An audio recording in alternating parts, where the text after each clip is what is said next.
看你的样子似乎很不相信，是吗？其实你只要仔细想想就应该知道，若不是有他的指引，以东方月初的手段，我又岂能找到这里？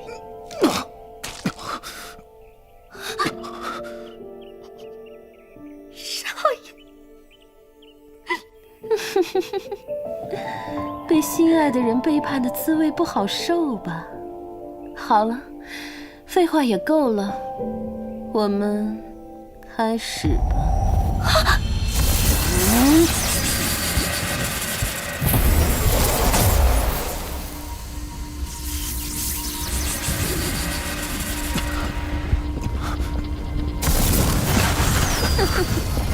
这么一点微弱的冲击就扛不住了吗？当年不可一世的道门丁人，居然是这样的下场！形神已灭，我就破你躯壳，送你魂游三途吧！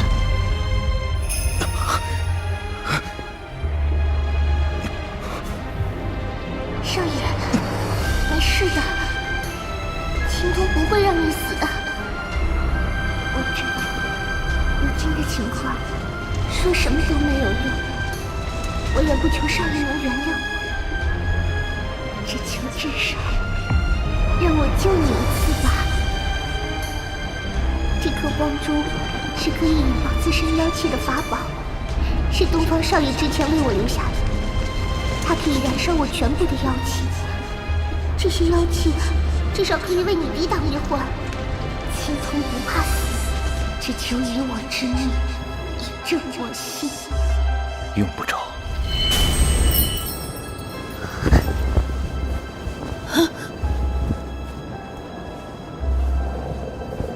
我信你。这是忘泉剑。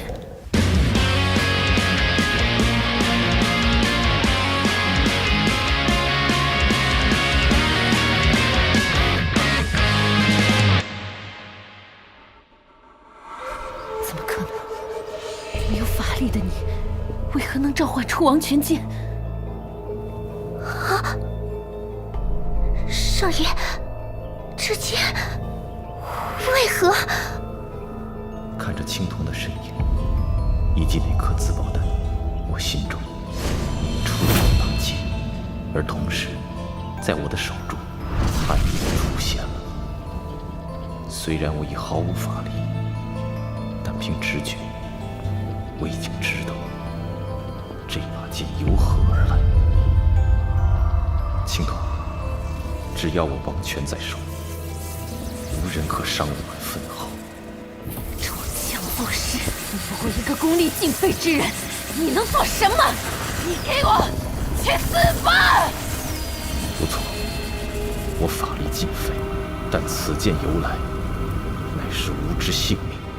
吾虽无法力，但还有命。那我就成全你！你忘了，吾之命，乃你最怕的冰人之命。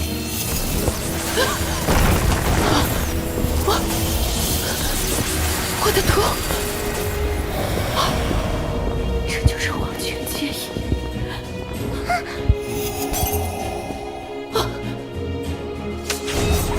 老公，不要，不要！老公，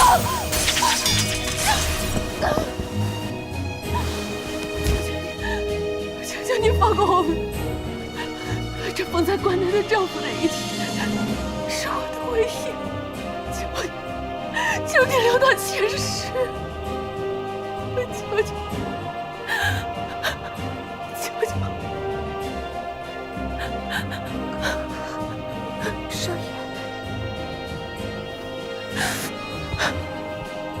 你们走吧，我能做的只有这些。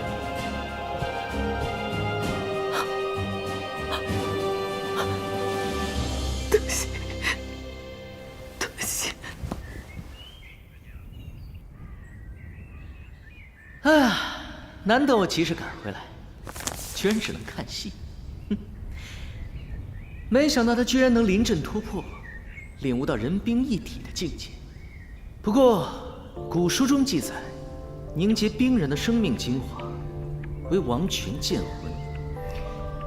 纵以他的修为之精，刚才那一下子也烧去了不少阳寿。还有最后那几剑的目的，王权富贵，真不愧是我相中共图大计之人。当年你自负王权剑在手，得以破我毒阵，可今日却仍然需要这个小奴隶来给你挡命。哼，世事轮回，因果自怜。他不是奴隶，他也不叫12580，他叫青铜。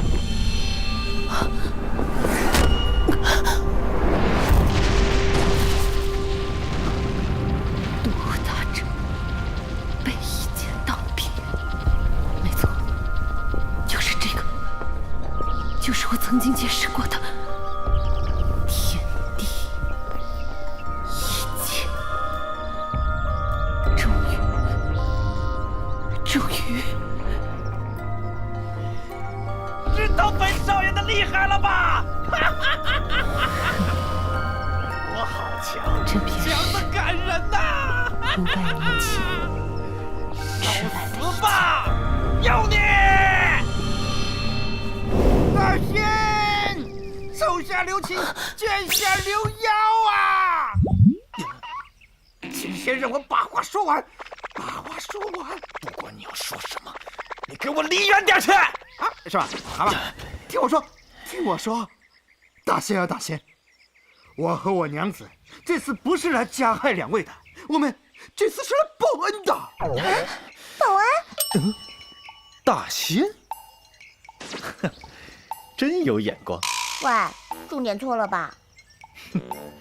那本大仙就听你说说看吧。我夫妇二人拜谢王权少爷当年的再造之恩。啊？再造？喂，你知道怎么回事吗？我500年前是不是又干过什么惊天伟地之事？喂，你，把话说清楚啊！恩人，事情是这样的。喂，你等等啊！你先别着急回忆，在此之前，你能不能转过去再说话？你那眼睛实在是无法直视。可以是可以啊，但是不看着大仙您的眼睛，总感觉对恩人太不尊重了。不需要，给我转过去，是吧？好吧。原来你喜欢我的背影啊！我让你把脸转过去。是吧？好吧，这要从我和我娘子情投意合，准备结为夫妻开始讲起。那时候我们深深的相爱，俊男靓女，天作之合。于是，我决心要给她一个世界上最华丽的婚礼。我想到了一个伟大的点子，那就是为我的妻子建造一座摘星楼。那种脚踏明月之上，沐浴群星璀璨之中的婚礼，是不是很浪漫呢？你不许转过脸来！然后我就去把附近所有的工匠都抓了过来。可是摘星楼才盖了个底儿，就来了一个带着面具的剑仙，把我们夫妻二人击败了。不要！老婆，老婆，你不要死！老婆，老婆，老婆。奇怪，真是奇怪。方才本是你豁出性命，为女妖杀出一条血路让其逃去，这女妖却反过来帮你挡住了几乎致命的一击。我这一剑之后，你本可遁逃，却只是抱着她痛哭。看来你二妖真是生死不弃，情到此处已比很多人类要强，这跟我从小所学不一样。你到底要干什么？不如我们打个赌。说，你和你娘子的定情信物是什么？是娘子头上的蛛丝金冠。很好，你夫妻二人劳役众生，但并无滥杀无辜。可免死罪，但活罪严重。于是那位剑仙把我的妖体封入了法官之内。他告诉我，30年内我其不伤人类的话，便于30年后在此地带他前来解我出来。然后剑仙就潇洒的离开。他忘记了一件至关重要的事，他忘记了我妻子晕倒了，什么也听不见。这个美丽的误会就这样延续了30年，30年。而我妻子醒来后，听那些围观人道听途说，误以为剑仙杀了我，并封尸于法官之内。于是我妻子发了疯似的寻找那个剑仙报仇，终于让他查到了剑仙和王权家有关。后面的事情你也就知道了。我妻子找上您的前世报仇，抓过去！而恩公当日一战时，一眼洞悉出我并未身死，于是赐出了可斩一切的王权剑意，分毫不差地展开了我身上所有的封印。我妻子在我逃走之时，我得以恢复俊朗的身姿，和我娘子重逢。嗨，娘子，是我呀。这番手段对我们两人恩同再造。我们虽然一心想要报答，但我们的法力远不及恩公，又能为您做些什么呢？直到后来，我们听说恩公的转世是个不成器的家伙，一想到这么英武的恩公变成了如今的德行，就情不自禁的泪如雨下。我觉得你对我这个恩人不太尊重啊！我过来。正在想要如何帮助恩公恢复当年的风采。前不久，我们得知了您到了南国。你为什么这么执着要转过来呀？给我转过去！我们下定决心，一定要让恩公恢复功力，所以吴起以舍命的觉悟，布下了一个和500年前相仿的情景。这么说，你们这么做是为了？我们只盼恩公能从中忆起自己当年的几分风采。你们，恩公夫人的毒已经被我解得差不多了，体型现下也恢复了一些，3天之后毒自然会全清了。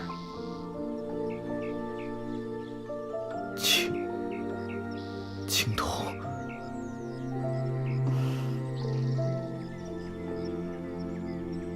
上天赐我看清世界的瞳目。行了，你们帮的倒忙到此为止了。涂山转世续缘之法，不失为重生之中一个稳妥之法。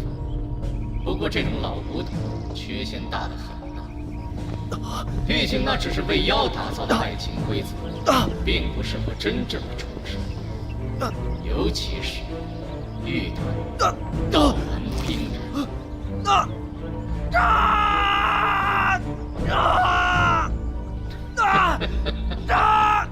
放开恩公！放开恩公！有趣，多少年没人敢跟我动手。什么？他背后长出了另外2只手，居然轻松就接住了我们的剧毒2个蝼蚁异想天开，险些坏我大事。富贵，富贵，放心吧，我只是让他把不该想起的东西全都忘了。小姑娘也不用太担心，本座早晚会还给你一个完整的。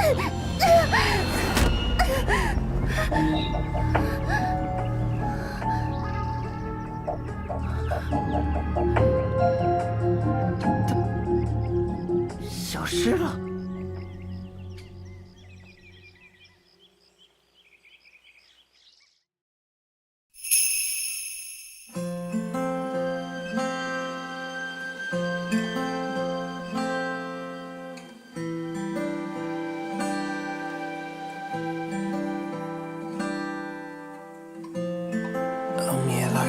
光線，各自各的兜圈，要盡快的相見，要拼命於深夜擱淺，注定錯過一見，注定有否玩轉為團聚的經典，沿路受風霜撲面，誰沒有遺憾？在愛這迷陣，未遇卻相近，似白過了半生，邊等你在月已清晰的半彎轉身。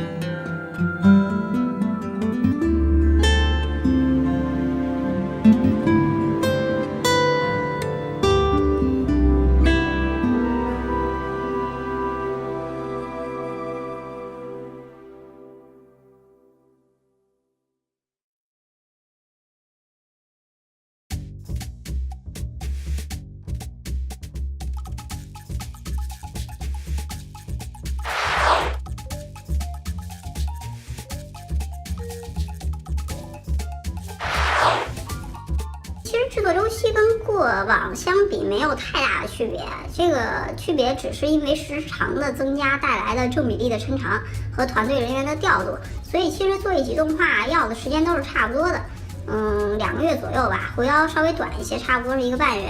花费时间比较长的是哪个环节？狐妖以南国篇来讲，比较难的是分镜。每次因为分镜卡的比较久，主要的原因是因为南国篇整体的情绪和感情的把握确实是比较难的，想给大家呈现一个更好的效果。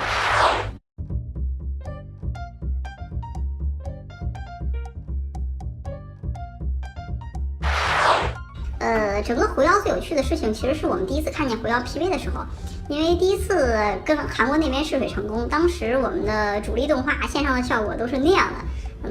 词细省略500字，然后等到拿到狐妖当时拿到狐妖 PV 的时候，整个编辑部陷入了哇，还能做成这样！那个东方月初进到冰洞里的时候，哇，冰面上居然有它的倒影，我们的动画居然能细致到这个程度，这不可能啊！对，整个编辑部陷入了狂喜，后来看麻木了，也就哎呀，你们组的这个作画需要再提升一下，你们组的这个制作质量需要再提升一下，就迅速的适应了变好的节奏，然后提出了更高的要求。南国篇最有趣的东西，大概是给白月初他们家做设定那会儿，丁总当时没有画白月初他们家到底长什么样，就全景图长什么样，所以第一次出现了动画和漫画共同做一个场景的设定。不过比起我来讲，犬边故乡明显是更兴奋的，他一直在说给他们家加一个泡菜坛子，给他们家加一个烂自行车，反正就是要破，然后墙上再加几个补丁，对，他一直在说这种屁话。